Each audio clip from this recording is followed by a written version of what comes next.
Good morning! Welcome to my vlog! Kumusta po ang lahat? Happy Wednesday everyone! Napakabilis ng araw guys! Parang kailan lang yung linggo. Ngayon Lunes, Merkulis na kaagad. Napakabilis ang ating araw. Ayan yung ating sapa guys, ay ating Pasig River. Ang ating ilog. May naghahakot guys ng puting buhangin. Saan kaya dalhin yung puting buhangin na iyan? Ayan o. Kaninang umaga pa, mga 6 o'clock, may nakita na rin akong naglalayag na ganito din ang dala. Ang dala din niya ay puting buhangin. So marami yan silang ganyan nakahakot. Hindi ko lang nakita na may iba pa. Pero kaninang umaga may nakita talaga akong isa na ganyan din yung kanyang laman. Saan kaya dadalhin yung mga yan? Siguro may nagawa doon ng ano?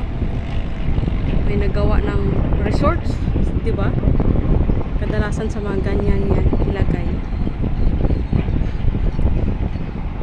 ilagay sa mga resorts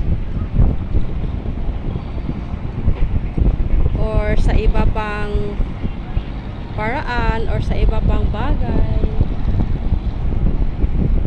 Ayan yung ating sapa guys. Tumabi din yung mga water lily na kaunti-kaunti. Hindi gaya noong last na upload ko ay napakarami, talagang puno sila.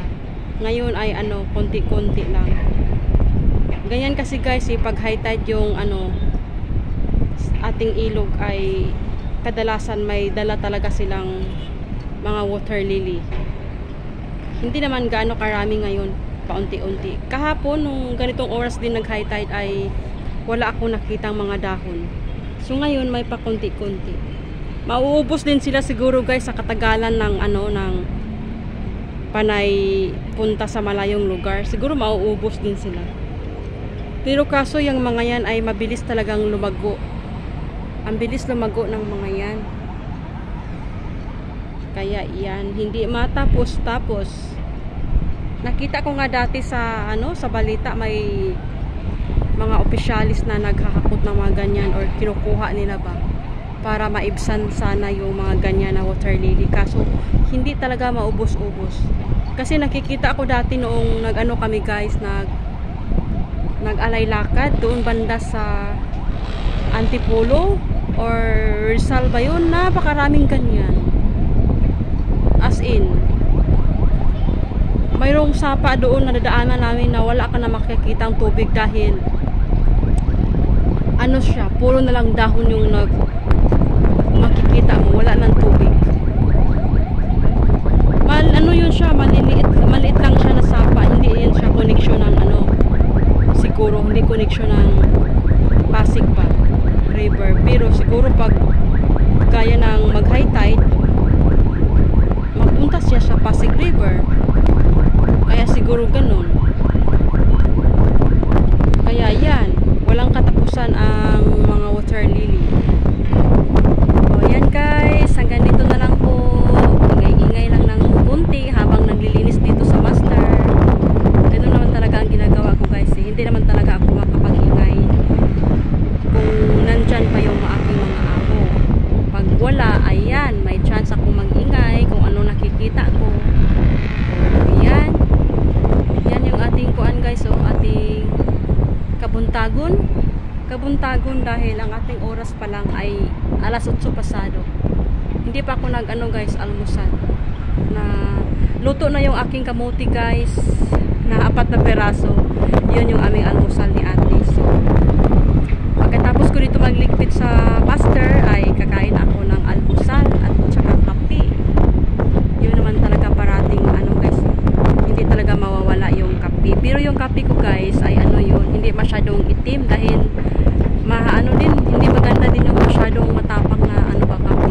Konti-konti lang yung coffee ko ay konti-konti lang.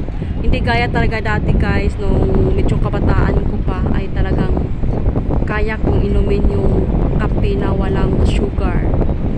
Kung ano yung tira ng amo ko guys. Kasi yung amo ko dati ay mahilig sa kape. Ngayon, hindi ko lang alam kung bakit hindi na siya nagko-coffee ngayon. Siguro may ano din siya, may naramdaman or ano ba. Basta nag-iwas na siya sa kape. Kasi dati, pag magawa ko ng coffee ni boss, pag may tira, talagang isang baso ganyan na black, uubusin ko talaga yan. Ngayon, di ko na kaya. Parang nag-iba na yung ano ko. Nag-iba na yung pakiramdam ko na ganun siguro pag tumatanda na, di ba?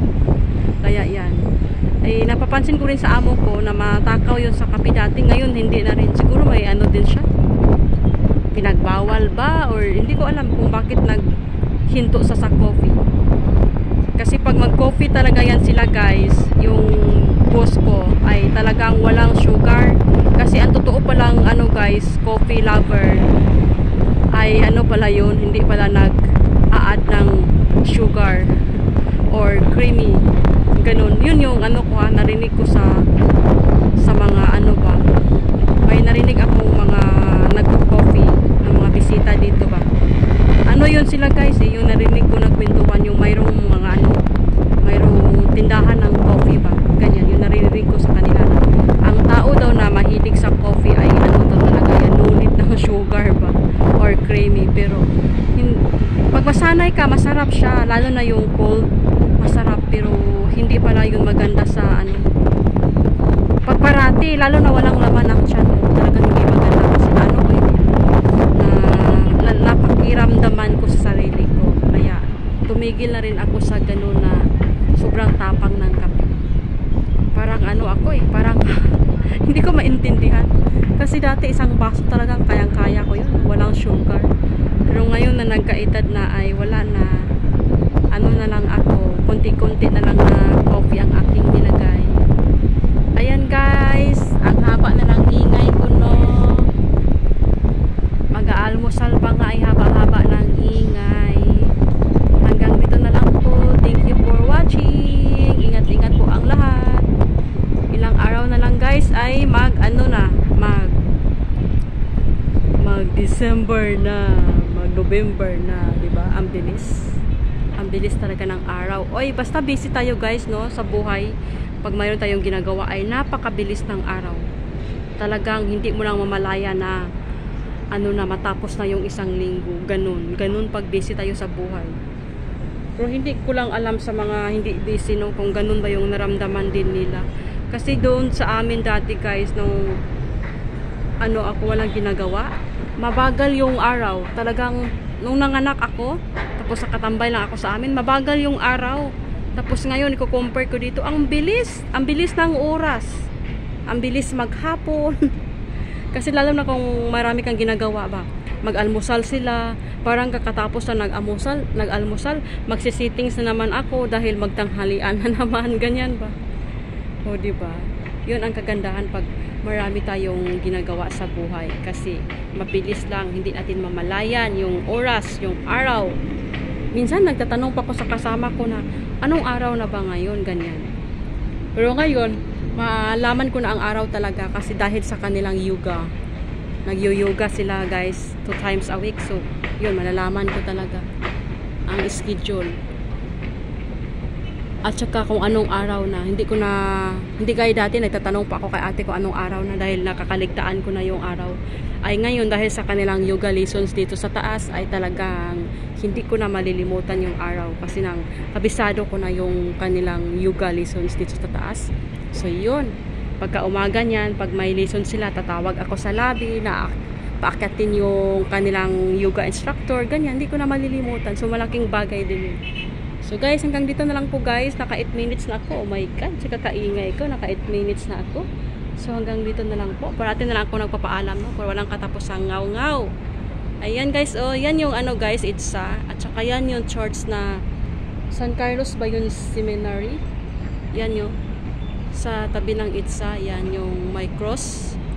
Yan, maraming puno dyan. Maraming puno. Dyan banda guys, yung agency ko dati.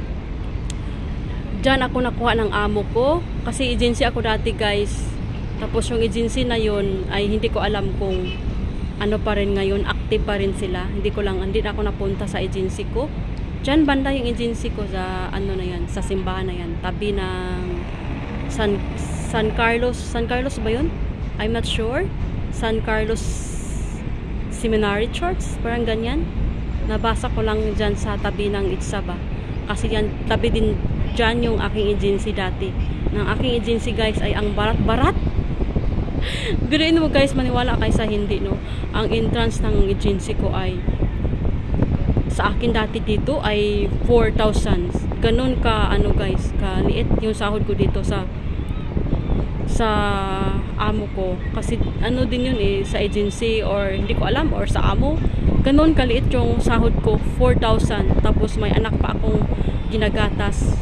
Kasi iniwan ko yung baby ko sa amin eh, maliit pa, 4 months old. Tapos syempre magdididi yun, ay magme-milk. Kaya yung sahod ko na 4,000 na yun ay wala talagang halos matira sa sarili ko. Bigay ko talaga lahat sa anak ko.